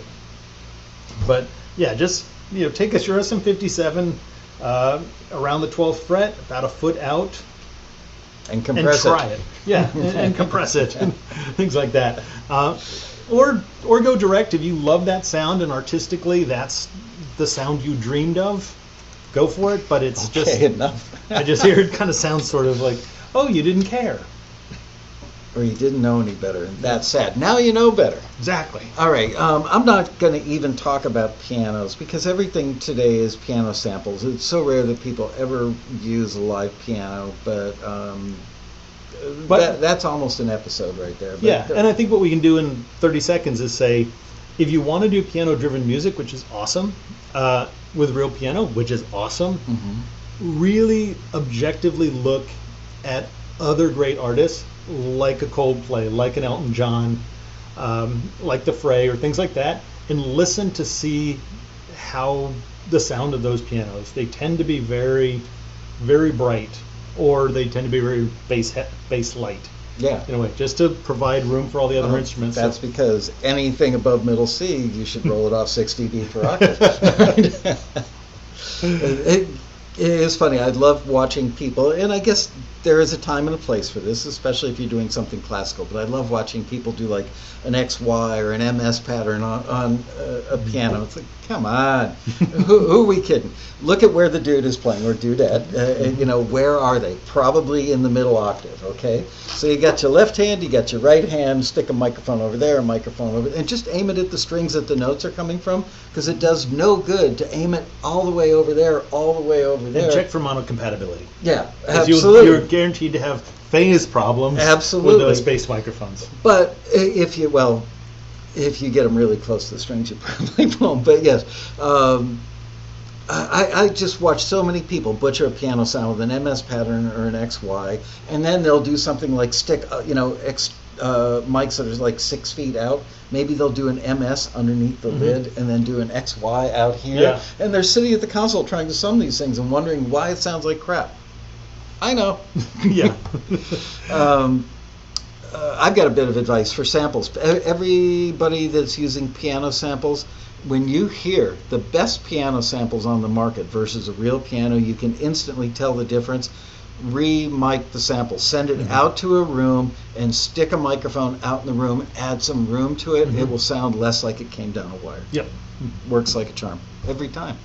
All right, let's take some questions. Bria has been fastidiously writing your questions down on Post-it notes. As a matter of fact, I think she's gone through my entire pad of Post-it No, notes. I didn't. All right, so these are not necessarily in the order they came in on. This is from Asaf Franklin, do most of these methods apply to DAW or DAW users also? Absolutely. Everything you and I have talked about today, it doesn't have anything to do with platform. Right. It could be Analog Console, Pro Tools, Cubase. This Logic. is part of the problem is people don't know basic recording techniques, but they have all this technology in front of them. Mm-hmm. Start with the basics. This is a great one. This is from what? B430. I can't read his writing, but whatever. I can't read your writing. What frequency do you scoop out to get the low end out of an acoustic guitar? Well, to get the low end, the high pass filter, that Right. fancy thing that cuts off the low end. At how many dB per octave? I would think maybe like 6 would be a. Sounds good to me. Just kind of go almost as much as you can, and it depends on the context, but kind of go, even if you listened in solo mode, kind of go to, that's almost a little, that's probably too much, and then go a little bit further, and then listen to see how it sounds with In the bass context, in there. yeah. Going to be magical. Yeah, because especially if you listen to a lot of things like contemporary country, well, that contemporary country sounds like Justin Bieber now, but that's a whole different discussion. Or a hip-hop record. Yeah, but those guitars, a lot of those will have nothing going on under 500 hertz. Yeah. So it's just about the jangle and the shimmer on top for a lot of that style of music, and also, a lot of pop and rock and things like that. So yeah, the simple high pass filter, the one that came free with your DAW, will work extremely well for that. And kind of go as much as you can get away with, and then check it out in the mix. Yeah. If you went too far, scale it back. Ooh, Lauren DeGeorge is asking a very technical question. Ooh. How to best avoid compression artifacts and undesirables? Look, we're a very accepting company. We don't want to exclude anybody, especially the artifacts or the undesirables. Exactly. I'm sorry, Lauren, but you can't go there. No, go ahead.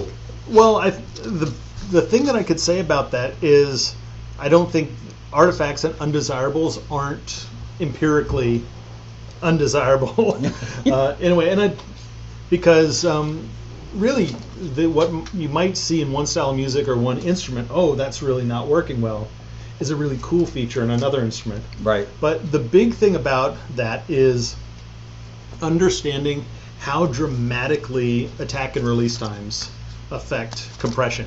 So you should totally come on Sunday morning to the theater and hear me talk about compression, because we're going to get into that. But the big thing about that is adjusting, especially release times. Yeah. Your release times are such a massive part of how we hear these kind of artifacts, like pumping, like distortion, and things that like takes that. time to.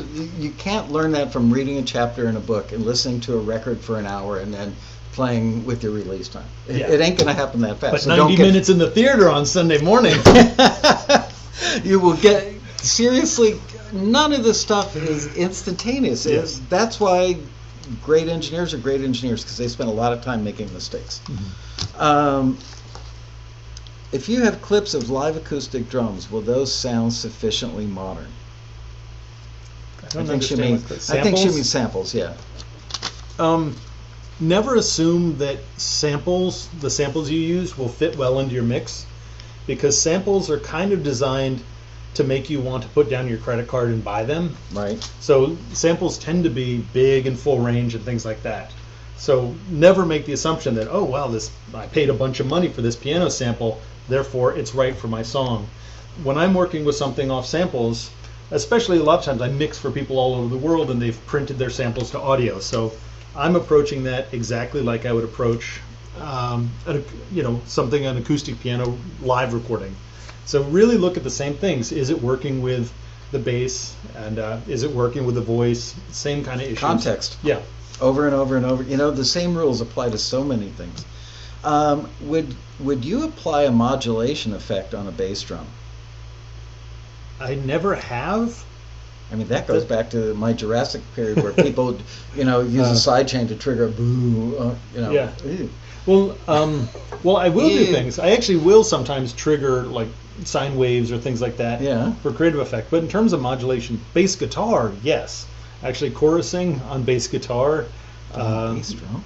But on the bass drum, I've Okay. never done it. But maybe now that I've seen this next record I mix, I'm going to be like, maybe there could be some cool ideas. I can't imagine how that would be good, because I mean, it would have to be triggered, otherwise it would be totally random. You'd never get the same thing twice. So if you're triggering the modulation, then you have to worry about the frequency and where it's switching. Yeah. So I never way too have. much work. We don't like to work too hard. Ronan, do you recommend a recording book or video class that, could you possibly recommend a recording book or video class that will help educate non-engineers? That's like saying I want to be a painter, but I don't. It's a great question. I think she means somebody who isn't experienced as an engineer yet. Yeah. The one thing I would say is, you can just start on YouTube, kind of go around, see if you can, check out the people and find out, do a little research on them. So that's the thing. I was actually, my weird footnote in history that's not in history at all is I was pretty much the first guy out there doing online tutorials. And now, and it was cool and it's great, and I still do it when schedule allows, which isn't that often. But now it's sort of like people have been recording for a couple months, start their own online series of tutorials. Right, it's like gear sluts. Who the hell do you believe? So the best thing, there's tons of great stuff out on YouTube. Even like my buddies Graham Cochran and Joe Gilder are guys who do a lot of stuff. But really do some research, and I recommend mostly find guys or gals who've made a whole bunch of records. Because if you've made lots of records, you're more likely to focus on the stuff that really matters. And try and steer really clear. Just if something looks like an obvious sales pitch, there's a lot of tutorials out there that are just like, here's an excuse to promote this product that I get kickbacks on. So, which, by the way, anything we ever recommend, Taxi, I can tell you that never in the company's, sorry, that was a rock star burp. Never in the company's 25-year history have I ever taken a kickback for anything. So anything we recommend comes from a pure place. I never have either. It doesn't say I won't ever, but I've never done it. So, do you normally? This is a deep subject. Yes. Do you normally compress your drum overheads? I would say, yes. Yes, I usually do. Okay. Just enough to keep them safe, or enough to actually compress them for the sound? Well, I never think about compression. I should say limiting versus compression. Yeah, I never think about compression as something for safe. Okay. I think about compression as this is a cool creative tool. Okay. I get to play God and manipulate things. Right. So, but I do it a lot. It's a lot of responsibility. I know. But, compression affects, I can where the snare sits in relationship to the cymbals, which is something I'm tweaking a lot. It's affecting sort of the amount of sustain from cymbals. It's affecting the amount of room ambience in the overheads. Here's something that everybody who, once you start messing with your overheads,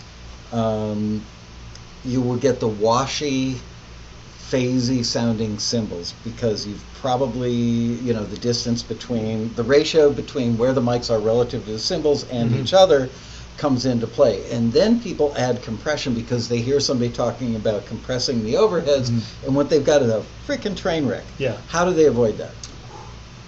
Well, I know, if you have the really washy cymbals, and especially cymbal bashers, cymbal bashing is just so amateur. And and that's really one of the things. If you have a cymbal basher, and that's really somebody who plays their cymbals really hard and the drums themselves light, is who does that? I know people do, but it just doesn't make any sense. Yeah, people who aren't pros, and it's it's this physical, exciting, visceral thing. So it makes sense why people would feel that way. But that's just so difficult and terrible to record. And truth is, it's in everything in the room. By the way, and with those people, I can't use a lot of compression.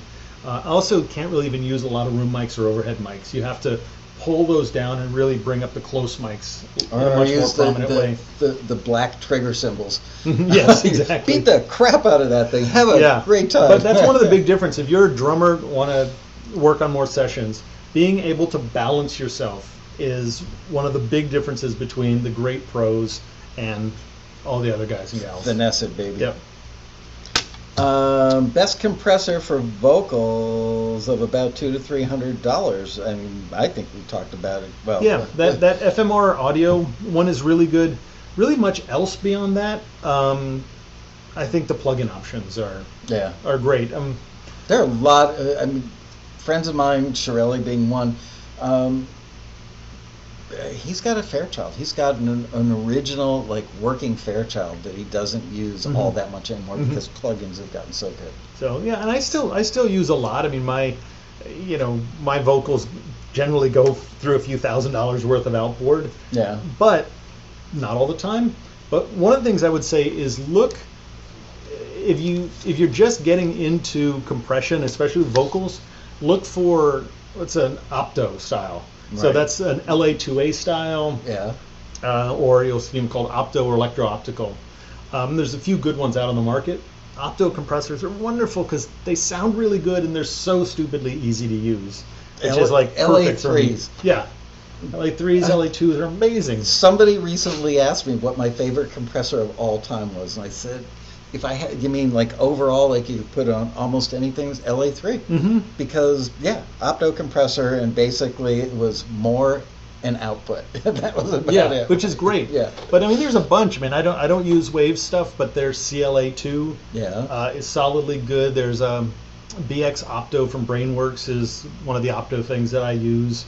Tell people what an opto is, because it's probably like a foreign language to them if they don't know. So without getting too geeky in it, go ahead, get geeky. So, well, again, this opto is a really simple thing where it's more compression, less compression, adjust your output, and the opto part is because in the detector circuit, it actually goes and the energy, the voltage from that vocal lights up a little bulb. And there's a photo element, and so the more voltage that goes in, the brighter that little light bulb is. This is like porn to me. Exactly. Some guys want to look at dirty pictures, and I want to hear about optos. Exactly. I love this and stuff. So the brighter that bulb is, the more attenuation the opto compressors will do. And it's amazing when you think, dudes came up with this stuff in the 50s. Yeah, and it sounds great. Yeah, and I've got high end. I've got a couple really high end opto compressors and use tons of plug-in opto compressors as well. But they're great on bass. They're great on guitars. It's just stupid.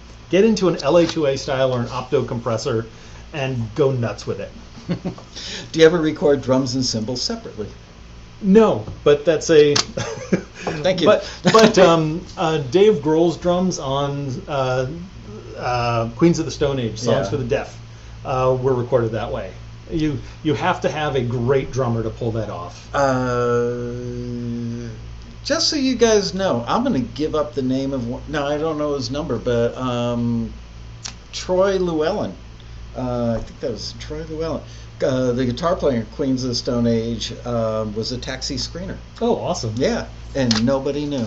That's because the first record hadn't taken off yet. They were just recording it. Vocal harmonies, all by the same vocalist. Would you apply different EQ to each of them or the same?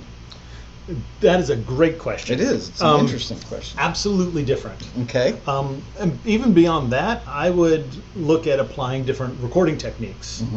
So you get a textural layer. Yeah, because one of the things you realize the more and more you work on recording, that more of the same piled on top of each other makes records smaller, not bigger. Yeah. So we're looking for things that have diversity. So, if you're singing like a minor third harmony on the same mic from the same singer, there's a lot of similarities in there. You get into octaves and stuff.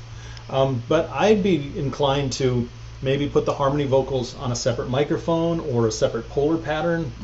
One of the things is, I don't know if this gauge can do multi-pattern, but it's not. It's single. Okay. It's cardio. But like if you switch over to an omnidirectional mic, you're going to get less proximity effect, so you'll get less low-end boom from it. But even if I'm doing big layering, if it's just, we're putting a fifth harmony on there, don't worry too much. But if it's a stack, I'll even put the singer at different distances. If we're going to double up. Absolutely. If you want to double things up, sing here versus sing here. One of the great things about hearing a group of singers together is they all have a different distance relationship to the listener and interacting in different ways. I love this stuff. I really do. This stuff gets me off. But, but the same thing for strings, by the way. Yes. Small string sections. Oh, do them and then record it with the mic moved back Yes. a couple feet. Try changing the mic, and it will make it sound more orchestral. Yes, and in terms of the different EQs, I would go for EQ, compression, all those things to get the lead vocal to sound great. I'm thinking more of a pop thing, and then your harmonies in a way to support that. If you're doing something like Crosby, Stills, and Nash, where it's 3 equal parts of one instrument, you might want to do that a little differently. But if it's a main singer with harmony stacks, choral type things, I like to get my lead vocal sounding great and then bring in the others in a way that supports it, which is usually cutting out tons. Mm-hmm. So a lot of times a harmony vocal, especially if you're doing up like sevenths and octaves and higher parts, I may kill tons of low end and even tons of mids. So it's just some of the shimmer in the air around there, especially on something more layered up. I've got to say, only because you mentioned Crosby, Stills, and Nash, after the show, go check out a song called Guardian Angel on an album called Stills Young, Long May You Run. It was the first time in my life I ever got to record a supergroup. And I remember my finger was shaking on the fader as I'm saying, Neil, step back, Graham, step back, Mm-hmm. Stephen, come in, and Crosby, get closer, and then told them all to drop a quarter by their left toe so that they could remember where they were when they went back out in the room. But I learned something from Stephen Stills that night that has stuck with me forever, which and you just mentioned a minute ago, so I love the fact that you mentioned that and then talked about those guys. Always record vocals with an Omni. Well, I shouldn't say always, but as often as you can. If you record lead vocals with the microphone in Omni, you will be so much better off than working cardioid, because you don't get the proximity effect. Popping doesn't happen as much. You get some of the room, and it just works better. And I learned that from Stills. So there you go. Stephen Stills is now giving you advice. Exactly. And by the way, not to argue too much. Yeah. Omni, the room becomes much more important. Yeah, especially I said when you can. Yeah, especially because if you're going to make something contemporary, you're going to compress the bejesus out of it, which will bring up room. So if you have a not great room or a lot of it, that can create problems. And use one of those. By the way, Will Smith's kid has an office at the front of this office building, and they've got a studio set up there, and they've got this thing that looks like, I can't really explain it. But they're putting reflective surfaces right by the mic and increasing phase problems. I know, but they've got a curvy one, so I'm wondering how that would work. I'm only it's an option. Yeah, wondering it's an option. if you had a mic in Omni and killed the room by using one of those things. I'm curious. Yeah, they do kind of work, but they also are partially reflective, so introduce phase problems. And I actually kind of really love the sound of cardioid mics.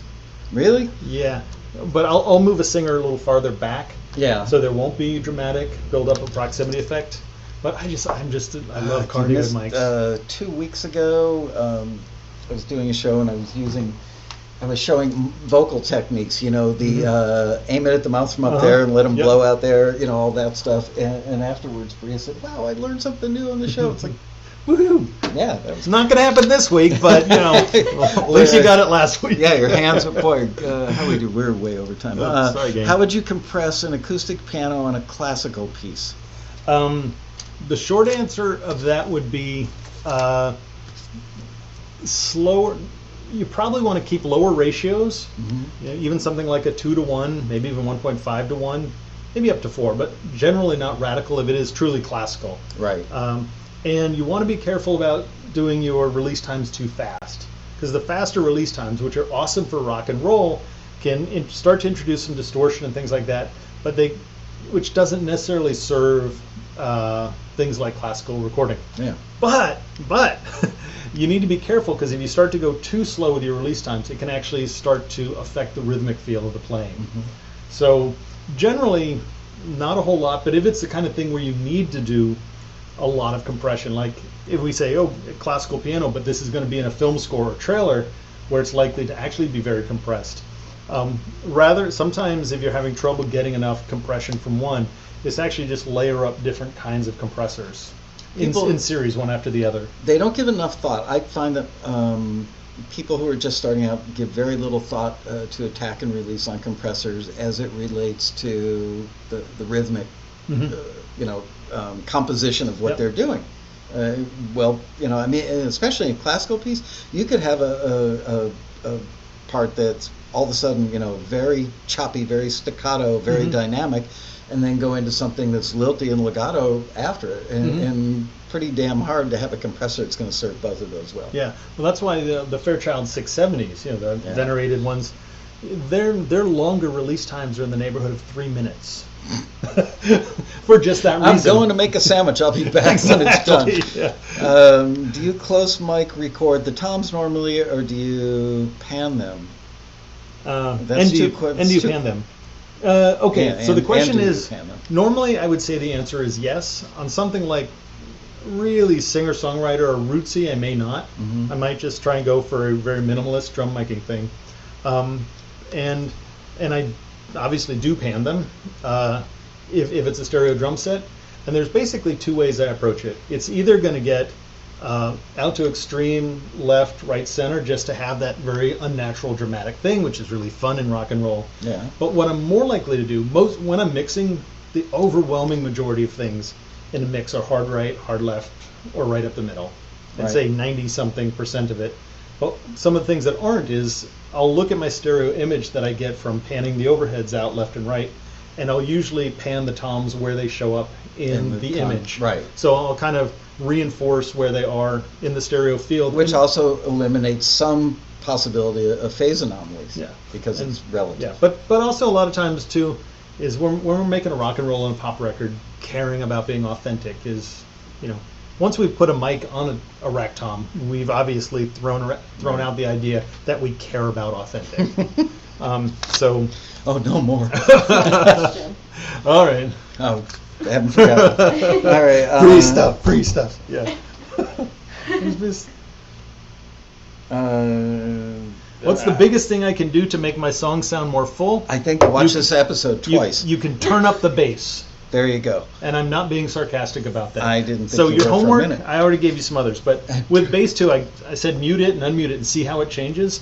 But also just change the level up and down, because if you have the bass, especially if it's got some nice compression on it, it is one of the most dramatic things you can do to change the overall fullness and tonality from something being sort of clear and open and spacious and big and thick and round. So spend some time listening, pull the bass up and down, not focusing on the bass, but listening how your vocals, how your guitars. Everything you need to learn relative to what Ronan just said can be learned from listening to the Saturday Night Fever record and Stevie Wonder Intervisions.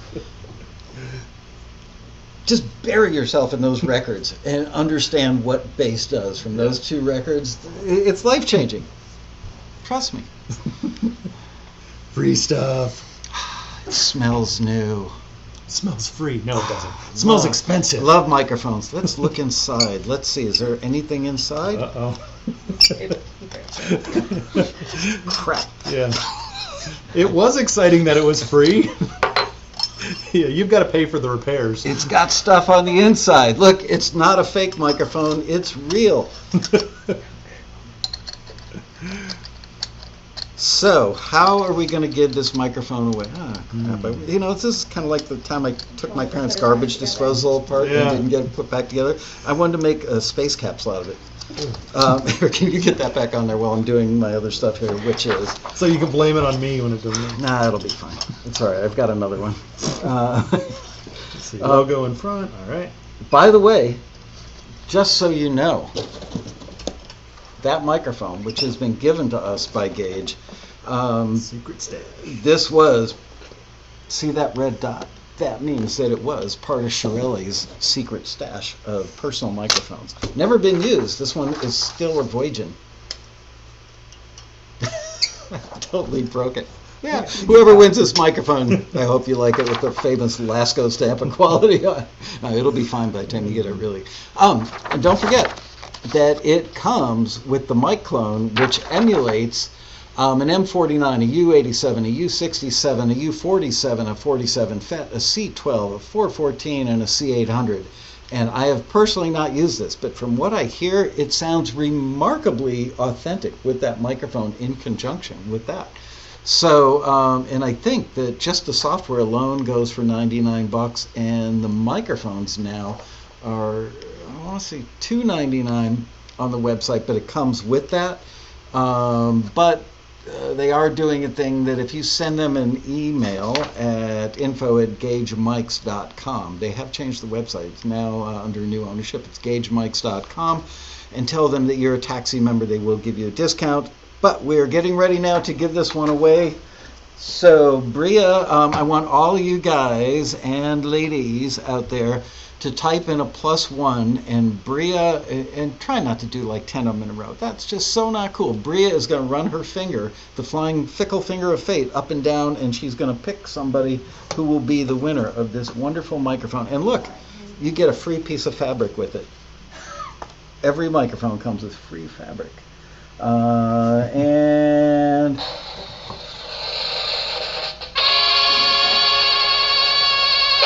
They're going so fast.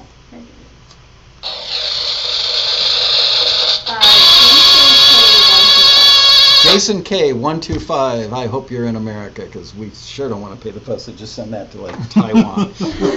That'd be ironic if we had to send it back to China. Jason K, congratulations. You need to email taxitv@taxi.com and give Bria your street address, and we will send this puppy out. It probably won't leave in tomorrow's mail, but in a couple of days. And then, like, oh my God. and then There you go. They are pretty wonderful. And then we will get you hooked up with the people at Gage, and they will give you the code. You know what? By the way, I want to mention to you guys, first of all, when is your thing? Sunday morning? I've got one on Sunday morning. It's 9 or 10. I've got one other thing. So I'm doing 2 driver's eds. I'm doing one-on-one mentoring. I'm doing mentor lunch. Wow. And production bar. Oh, man. Okay. And so maybe something else. So I'm around, but that's pretty also, full schedule. And well, I don't know if I'll have time to be at it. No, but we'll have a table in the booksellers room. Great. And I love getting to talk to members. So there was a ton of questions that came that we didn't get to. So hard to believe with all those post-it notes Bria gave me. But, she gave me yeah. like, I mean, we could make a book out of that. Yeah, stuff. but hunt me down at the rally. I go to get to meet all you guys and help out and answer questions. So come to my driver's ed things, or just hunt me down at the tables, or book me for one-on-one. He doesn't mean literally, like, don't, not that kind of hunting. No 30-06s at the road rally. What else do I want to tell you guys? Oh, we are doing a private screening for people who are at the road rally of a movie called Bang, the Burt Burns story. Do you know who wrote Twist and Shout? I don't. Burt Burns, I imagine. Yes, he did. Yeah. Do you know that guy had 51 hit songs in like a 5 or 6 year period, and nobody knows who he is?